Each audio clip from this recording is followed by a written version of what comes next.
Good day, and welcome to another episode of Drew's Book Reviews. Sometimes it takes me a while to get through my to-be-read next 5 reads. Well, this is from November Viewer's Choice selection of To Sleep in a Sea of Stars review. It's about time, right? I'll try not to take so long on the next one. Anyway, stay tuned. That's coming up here on Drew's Book Reviews.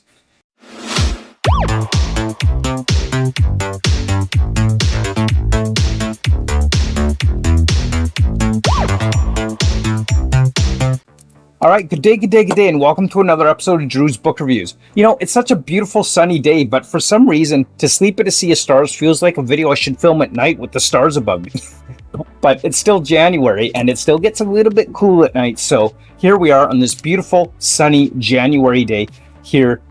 So let's talk about To Sleep in a Sea of Stars by Christopher Paolini. So this, as you know, is the author of the Eragon series, which I haven't really read, or think maybe I tried to read that series once a long time ago. Anyway, let's talk about To Sleep in a Sea of Stars. I was lucky enough to pick up the signed edition of this book, just randomly on the shelf. I was lucky enough to pick it up when I was in the bookstore one day, and I'd heard a lot about this book. So I figured, why not pick it up? It's been a while since I picked it up. I probably had it on my shelf for well over a year. Actually, more than that. I've had it on my shelf for over 2 years. And it's taken till now just to get to it. Tells you how big the TBR is, right? I mean, sometimes it just piles up, and then it takes forever to get to these books. Anyway, I'm rambling now. Let's talk about To Sleep in a Sea of Stars. So if you haven't heard about this book, this is a science fiction epic set in the 2200s, I believe, so a couple hundred years from now, 300 years from now, set in the future of mankind has begun to colonize the galaxy. And there's been a lot of technological development, of course, and to the best of our knowledge, no current active intelligent life. We know that it must have existed at some point. There's some evidence of that in this universe that's been created that has been referred to as the fractal verse. So intelligent life, we know, has probably existed at some point somewhere, but no evidence that it's anywhere near humanity. That is, until a discovery is made by our main character, Kira, who discovers something that results in a massive threat to the universe and galaxy as we know it. So To Sleep in a Sea of Stars is that kind of science fiction epic that is all about fighting aliens and space battles and all that kind of stuff. The kind of thing that you would expect from a space science fiction book that we see in a lot of sci-fi space epics. With that, what I did find with this book is it really kind of in a way had that cosmic horror feel to it, with the way these aliens and this threat are to humanity and the aliens and how all that comes together. It really kind of had that cosmic horror feel. Now, this isn't a spoiler because it happens right near the beginning of the book, but when our main character, Kira, stumbles onto this, alien place, she gets basically attached to or infected by this alien xeno skin suit, bio suit thing. I don't even know what to call it. We refer to it as the soft blade, but it latches onto her and starts fusing with her body, becoming a part of her. And through this joint union of this alien, biotech, and Kira starts to kind of understand the history and what's going on with these aliens and being able to communicate with them. But it also triggers something else that becomes a threat to humanity. So that concept on itself is pretty awesome concept. I love that idea. It's one that I don't think is necessarily unique in science fiction, but it is absolutely something that makes for a good story and a good plot within the greater sci-fi universe. So this is turned to is the Fractalverse. Now, the words mention of things with regard to fractal patterns and things like that, we'll be honest, I'm not entirely clear on how the fractal patterns fit into the greater universe at this point. And maybe that's just me completely missing the boat on something. I don't know. It's entirely possible. I think, even if the fractal stuff wasn't in here, it wouldn't have affected the story all that much in the grander scope of things. So it's not necessarily a drawback. It's not necessarily a positive or a negative. It's just what it is, I guess, is the best way to put it. One of the things that I did find with this as well is this soft blade, or the skin suit thing, really is too powerful in a lot of ways, I feel. So it's really great at healing. It's great at, responding to our needs. In some ways, I felt that it was a bit too powerful as well. things that we would think would have been too much to heal from, even with the superhuman enhanced capabilities this soft blade provides, was able to come back from. And that just kind of, for me, took me out of the story a little bit.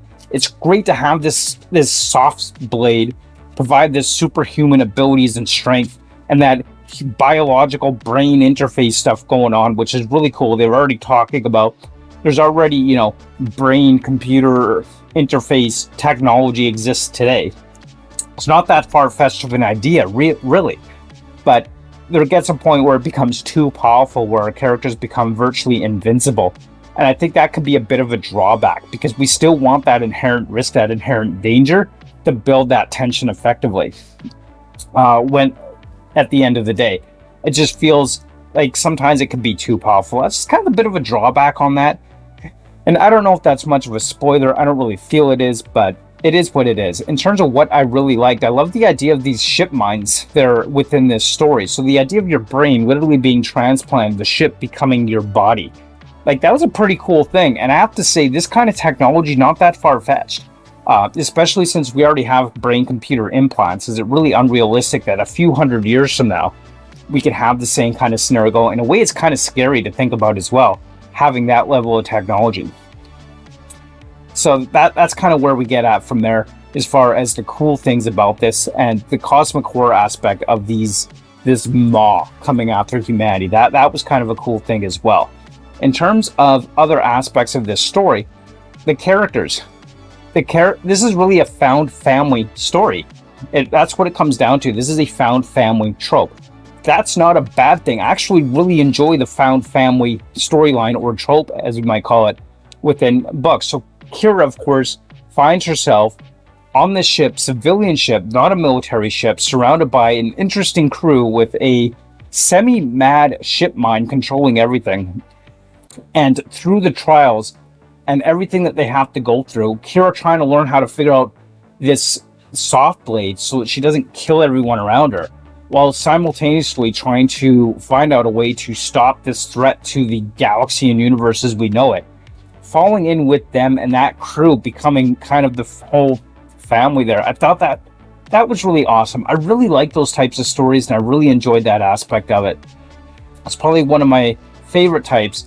Many of the books that I read, especially in fantasy sci-fi, tend to have that. So that was really good and really awesome as well. In terms of the ending of this story, I thought the ending of this book, what really set it up really well for more books within the Fractal verse, and really interesting how that ended. And I'm not going to say how it ends, because I don't want to spoil it, but I will say that there's more to come, or at least it feels that way. It definitely wrapped up the plot line within this particular volume really well, and I know there's a prequel to this book, which I do intend to get at some point. Not exactly sure when I'll get it, but I know there's a prequel to it. So wrapping this up at the end there with how it set it up, that there is more to come and more stories to follow, I really enjoyed that. And it really kind of, throughout this whole book, I have to be honest, I was kind of wondering, like, what the heck is To Sleep in a Sea of Stars? Where does this phrase, this title, really fit into the narrative? And it's really not until the end of the book that you really kind of see how it wraps it up with To Sleep in a Sea of Stars effectively and well. And that was kind of cool how that did that. I really felt that. Overall, I have to say that I enjoyed this read. I gave it a 4 out of 5 stars. And it was just a good read all around. As 4 or 4.5. Maybe I'll go back and take a look at my hardcover rating there to check that out. Which one? Anyway, it's 4+ stars either way we look at it. It was a good read. It was an enjoyable read, and I'm really glad that I picked it up. It's probably the first Paolini book that I've read, and maybe that's a good thing. We'll see where this goes as far as future Fractalverse books goes. Anyway, those are just some of my thoughts on To Sleep in a Sea of Stars by Christopher Paolini. So, let me know in the comments down below what you liked about this. If you've read this book, did you enjoy it?